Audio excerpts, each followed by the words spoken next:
ನಮಸ್ಕಾರ ಸ್ನೇಹಿತರೆ, ಇವತ್ತು ರೆಸ್ಟೋರೆಂಟ್ ಸ್ಟೈಲ್ನಲ್ಲಿ ಬೇಬಿಕಾರ್ನ್ ಫಿಂಗರ್ಸ್ನ ಮನೇಲೆ ಹೇಗೆ ಕಡಿಮೆ ಇಂಗ್ರೀಡಿಯೆಂಟ್ಸಿಂದ ಮಾಡ್ಕೋಬೋದು ಅಂತ ನೋಡೋಣ ಬನ್ನಿ.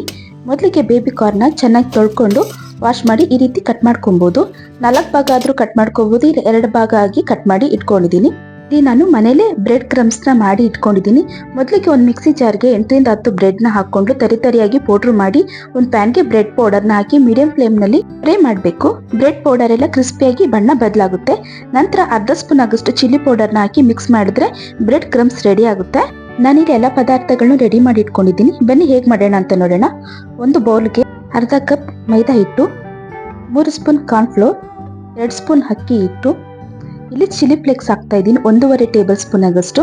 ಚಿಲ್ಲಿ ಫ್ಲೇಕ್ಸ್ ಇಲ್ಲ ಅಂತಂದ್ರೆ ಅದೇ ಪ್ರಮಾಣದಲ್ಲಿ ಚಿಲ್ಲಿ ಪೌಡರ್ ಆದ್ರೂ ಹಾಕೊಬಹುದು, ಅದೇ ಟೇಸ್ಟ್ ಇರುತ್ತೆ. ಇಲ್ಲಿ ನಾನು 1.5 ಟೇಬಲ್ ಸ್ಪೂನ್ ಆಗಷ್ಟು ಚಿಲ್ಲಿ ಫ್ಲೇಕ್ಸ್ ಹಾಕೊಂತಾ ಇದ್ದೀನಿ. ಅರ್ಧ ಸ್ಪೂನ್ ಆಗಷ್ಟು garam masala, 1 table spoon pepper powder, ಅರ್ಧ ಸ್ಪೂನ್ ಉಪ್ಪು ಹಾಕಿ ಚೆನ್ನಾಗಿ ಮಿಕ್ಸ್ ಮಾಡ್ಕೊಬೇಕು. ಇಲ್ಲಿ ಸ್ವಲ್ಪನೇ ನೀರು ಹಾಕಿ ಮಿಕ್ಸ್ ಮಾಡ್ಕೊಬೇಕು. ಎಲ್ಲ ಮಿಕ್ಸ್ ಮಾಡಿದ ನಂತರ ಶುಂಠಿ ಬೆಳ್ಳುಳ್ಳಿ ಪೇಸ್ಟ್ 1 ಸ್ಪೂನ್ ಆಗಷ್ಟು ಹಾಕೊಂತಾ ಇದ್ದೀನಿ. ಇದು ಮನೇಲೆ ಮಾಡಿರೋಂಥದ್ದು ಶುಂಠಿ ಬೆಳ್ಳುಳ್ಳಿ ಪೇಸ್ಟ್ ಹಾಕೊಂಡು ಅದಕ್ಕೆ ಕಲಿಸ್ಕೊಬೇಕು, ಜಾಸ್ತಿ ತಿಳಿ ಮಾಡ್ಕೊಬಾರ್ದು. ಆಗಿದೆ. ಈಗ ನಾನು 2 ವಿಧಾನದಲ್ಲಿ ತೋರಿಸ್ಕೊಡ್ತೀನಿ. ಮೊದಲಿಗೆ ಬೇಬಿಕಾರ್ನ್ನ ನಾವು ಮಾಡಿ ಇಟ್ಕೊಂಡಿರೋಂಥ ಮಿಶ್ರಣಕ್ಕೆ ಹಾಕ್ಬಿಟ್ಟು ಈ ರೀತಿ ಸ್ಪ್ರೆಡ್ ಮಾಡ್ಕೊಬೋದು. ಇಲ್ಲಾಂದರೆ ಇನ್ನೊಂದು ಮೆಥಡಲ್ಲೂ ಸಹ ಹೇಳ್ಕೊಡ್ತೀನಿ.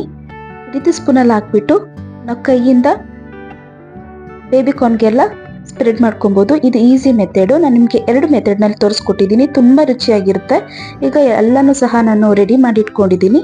ಈಗ ಎಣ್ಣೆನೂ ಕಾಯಕ್ಕಿಟ್ಟಿದ್ದೀನಿ. 1 ಬೈ 1 ಆಗಿ ನಾನು ಬೇಬಿಕಾರ್ನ್ ಫಿಂಗರ್ಸ್ನ ಹಾಕೊಂಡ್ಬಿಡ್ತೀನಿ. ಈಗ restaurant style baby corn fingers ready ಆಗಿದೆ.